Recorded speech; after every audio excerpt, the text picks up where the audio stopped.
Surat RTO દ્વારા overloaded વાહનો સામે કડક હાથે કામગીરી હાથ ધરાઈ છે.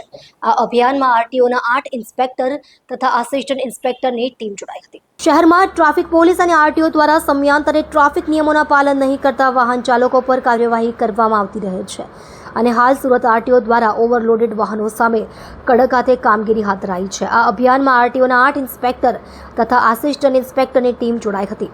સુરત આરટીઓએ તારીખ 1 મે થી 15 મે સુધી શરૂ કરેલા અભિયાનમાં નાના મોટા ઓવરલોડેડ વાહનો પર કાર્યવાહી કરી હતી. સાથે 100 થી વધુ વાહનોને ચલણ ઇસ્યુ કર્યા હતા અને 27 થી વધારે વાહનોને દંડની કાર્યવાહી કરી છે.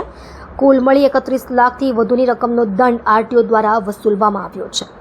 સર, આરટીઓ દ્વારા એક ડ્રાઈવ ઓવરલોડિંગ દ્વારા ચલાવવામાં આવે છે. શું છે આ પૂરી વિગત સર, અને કેટલા વાહનો જપ્ત કરવામાં આવે છે? આપ જાણો છો એમ માનનીય કમિશનર સાહેબની સૂચના અન્વયે ખૂબ સઘન ઝુંબેશ ચલાવી રહ્યા છીએ.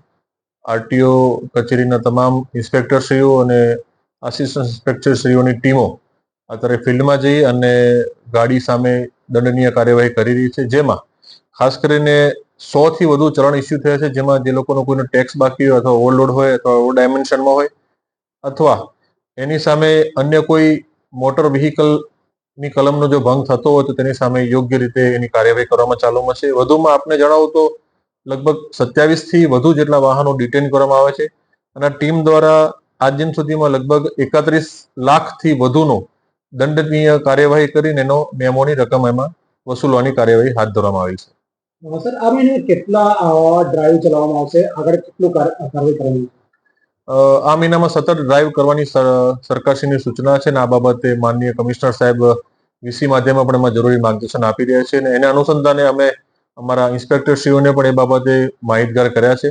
વધુમાં આપને જણાવું કે અમારી ટીમ દ્વારા વિવિધ જગ્યાએ રેન્ડમલી અલગ અલગ પોકેટમાં જઈ અને આ પ્રકારની એક કામગીરી કરવામાં આવી રહી છે. જે વાહનો પકડાયા હતા એમાંથી દંડ ભરી વાહનો પરત પણ ગયા છે.